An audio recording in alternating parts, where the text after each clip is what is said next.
আসসালামু আলাইকুম রহমতুল্লাহ। কেমন আছেন সবাই? আশা করি আল্লাহর রহমতে সবাই ভালো আছেন, সুস্থ আছেন এবং নিরাপদে আছেন। সবাইকে অগ্রিম ঈদ মোবারক জানিয়ে আজকে ভিডিওটি শুরু করছি। আর মাত্র ২ দিন পরেই হচ্ছে মুসলমানদের যে সবচেয়ে বড় ধর্মীয় উৎসব পবিত্র ঈদ উল ফিতর। আমরা দীর্ঘ ১ মাস সিয়াম সাধনার পরে আমাদের সামনে এই যে ঈদ উল ফিতর এসে উপস্থিত হয়েছে। তো সবাইকে অগ্রিম ঈদ মোবারক জানাচ্ছি। ঈদ মোবারক, ঈদ মোবারক এবং ঈদ মোবারক। তো আজকের ভিডিওতে সবাইকে স্বাগতম। তো আজকে যে বিষয় নিয়ে আলোচনা করব সেটা হচ্ছে পঞ্চম গণবিজ্ঞপ্তিতে কতজন প্রার্থীর চাকরি হবে বা কারা কারা চাকরি পাবেন এই বিষয়টা। তো যারা ভিডিওটি প্লে করছেন সবার কাছে রিকোয়েস্ট থাকবে সম্পূর্ণ দেখবেন। আর যারা আমার চ্যানেলে নতুন প্লিজ চ্যানেলটি সাবস্ক্রাইব করে পাশে বেল আইকনে ক্লিক করে দিবেন। তো আমরা সবাই জানি যে পঞ্চম গণবিজ্ঞপ্তিতে ৯৬,০০০-এর বেশি শূন্য পদের বিপরীতে গণবিজ্ঞপ্তি প্রকাশ করা হয়েছে, বা এখানে ৯৬,০০০-এর বেশি শূন্য পদ রয়েছে পঞ্চম গণবিজ্ঞপ্তিতে। তো এখানে আবেদনও শুরু হবে আর কয়েকদিন পরেই, ঈদের পরেই। আর হচ্ছে মে মাসের ৯ তারিখ পর্যন্ত আবেদন করা যাবে, এটা আমরা এখন সবাই জানি। তো এখন কথা হচ্ছে এই গণবিজ্ঞপ্তিতে কতজন প্রার্থীকে এনটিআরসি সুপারিশ করবেন বা কারা কারা চাকরি পাবেন, কতজন প্রার্থী এখানে চাকরি পাবেন। তো আমরা যদি এটা দেখতে যাই তাহলে প্রথমেই যে বিষয়টা আসে সেটা হচ্ছে যে আসলে বাংলাদেশে এখন নিবন্ধনধারী প্রার্থী কতজন আছে।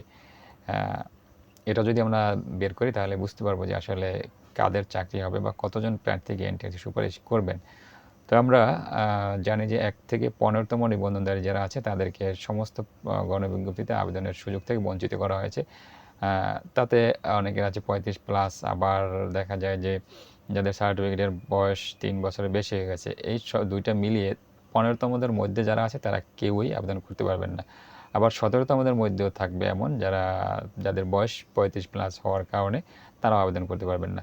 তো ১ থেকে ১৫তমদের যদি আমরা বাদ দিই তারপরে থাকে ১৬ এবং ১৭তম নিবন্ধনধারী। ১৬ এবং ১৭তম নিবন্ধনধারীদের যদি আমরা হিসাব করি তাহলে দেখা যায় ১৬তম নিবন্ধনধারীতে নিবন্ধন পরীক্ষায় ১৮,০০০-এর কিছু বেশি সংখ্যক নিবন্ধনধারী পরীক্ষায় উত্তীর্ণ হয়েছেন বা সার্টিফিকেটধারী আছেন।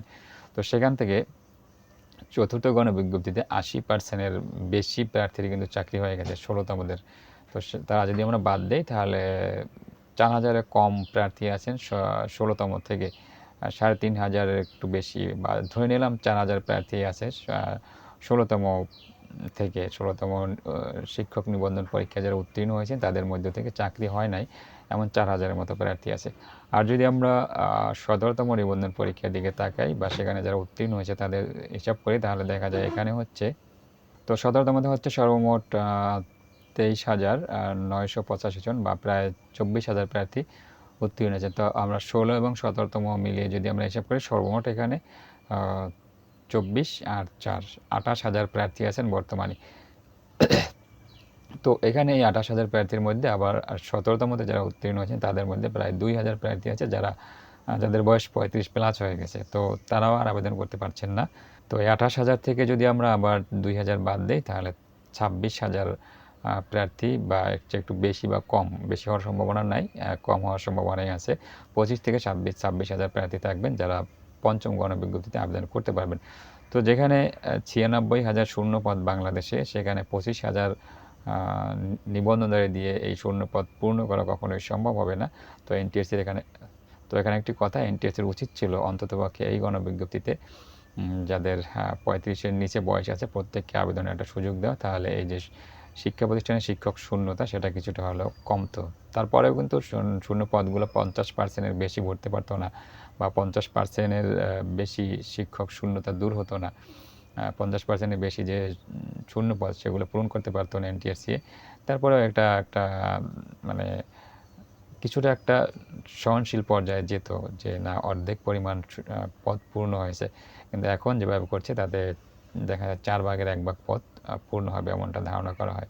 তো সেক্ষেত্রে এখন যে নিবন্ধনধারী আছে ২৫ থেকে ২৬,০০০, তো ওই ২৬,০০০ প্রত্যেকেও যদি নিয়োগ দেওয়া হয় তাহলে দেখা যাবে যে ৭০,০০০-এর বেশি পদ কিন্তু শূন্য থাকবে।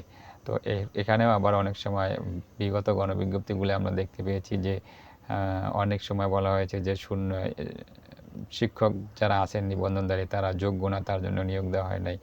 যোগ্য না থাকার কারণে সুপারিশ করা হয় না এমনটা বলা হয়েছে। আবার আবেদন না পাওয়ার কারণে সুপারিশ করা হয় না। এবছর আবেদন না পাওয়ার কারণে বলার কোনো সুযোগ নেই।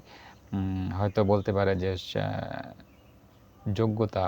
যোগ্যতা না থাকার কারণে এই পদগুলায় সুপারিশ করা হয়নি। এরকম যদি হয় তাহলে দেখা যাবে আরও ১-২ হাজার পদ কিন্তু ফাঁকাই থাকবে। তো দেখা যায় ৭০ থেকে ৭২ হাজার পদ ফাঁকা থাকতে পারে। আর যে ২৪ থেকে ২৫ হাজার পদ সেটা কিন্তু পূর্ণ হতে পারে পঞ্চম গণবিজ্ঞপ্তি থেকে। আর এই যে মানে যোগ্যতা না থাকার কথাটা যেটা বললাম, সেটা বিগত গণবিজ্ঞপ্তিতে বলা হয়েছে যে যোগ্য প্রার্থী পায় নাই তারা। তো এই যোগ্য প্রার্থীর কথাটা যদি এইবার পঞ্চম গণবিজ্ঞপ্তি এনটিএসসি নাই বলেন, তাহলে দেখা যাবে যে এর আগে যে তারা যোগ্য প্রার্থীর কথা বলেছেন এটা সম্পূর্ণ একটা বানোয়াট মানে বানোয়াট একটা গল্প তারা বলেছেন যে যোগ্য প্রার্থীর কথা। কারণ এই তখন যারা আবেদন করেছিলেন তাদের মধ্য থেকে এখনও আছেন যারা এখনও আবেদন করবেন। মানে ১৬তম নিবন্ধন পরীক্ষায় যারা উত্তীর্ণ হয়েছেন তারা কিন্তু প্রত্যেকেই আবেদন করেছিলেন। তো তাদের যেহেতু চাকরি হয় নাই, তার মানে তারা যোগ্য না বা কিছু এরকম যোগ্য না থাকার কারণেই তাদের চাকরি হয় নাই। তো তারা যদি ওই সময় যোগ্য না হয়ে থাকেন তাহলে পঞ্চম গণবিজ্ঞপ্তিতে তারা কীভাবে যোগ্য হবেন, এটা হচ্ছে বিষয়। এর কারণেই আমি বললাম যে যদি তারা এই পঞ্চম গণবিজ্ঞপ্তির যোগ্যতা না থাকার কথা উল্লেখ না করেন, তাহলে চতুর্থ গণবিজ্ঞপ্তি, তৃতীয় গণবিজ্ঞপ্তিতে যোগ্যতা না থাকার কারণে নিয়োগ দেয় না, এই কথাটা বলা, এটা এনটিএসসি কেন বলছেন সেটার একটা জবাব চাওয়া আসলে উচিত। কারণ কিসের উপরে তারা যোগ্যতার যাচাই বাছাই করে সেটা আসলে দেখার বিষয়। তো আসলে এটা আগামীতে আর দেখার মতো লোক থাকবেও না। কারণ নিবন্ধনধারী যাদেরকে বাদ দেওয়া হয়েছে ১ থেকে ১৫তম এবং ৩৫+ তাদেরকে যদি বাদ দেওয়া হয়, এখন ১৬ এবং ১৭তম যারা আছেন তাদের প্রত্যেকের চাকরি হয়ে যাবে। যদি কোনো ছলচাতুরি এনটিএসসি না করে তাহলে কিন্তু যারা আছেন ২৪,০০০ থাকেন, ২৫,০০০ থাকেন, যাই থাকেন না কেন, প্রত্যেকের চাকরি কিন্তু পঞ্চম গণবিজ্ঞপ্তিতে হয়ে যাবে। একজন প্রার্থীও চাকরি ছাড়া থাকবে না। যদি কোনো রকমের ছলচাতুরি বা যোগ্যতা না থাকার কথা বা শূন্য পদের বিভিন্ন ধরনের যে কৌশলগুলো বিগত দিনে দেখানো হয়েছিল, মানে এগুলো যদি না দেখানো হয় পঞ্চম গণবিজ্ঞপ্তিতে তাহলে যারা আছেন প্রত্যেকেরই চাকরি হয়ে যাবে ইনশাআল্লাহ। তো সম্মানিত ভিউয়ার্স, এই ছিল আপনাদের জন্য আমার আজকের ভিডিও। শেষ করছি এর সাথে। ভিডিও ভালো লাগলে লাইক, কমেন্ট, শেয়ার করবেন। সবাই ভালো থাকবেন, সুস্থ থাকবেন এবং নিরাপদে থাকবেন এই প্রত্যাশায়। আল্লাহ হাফেজ।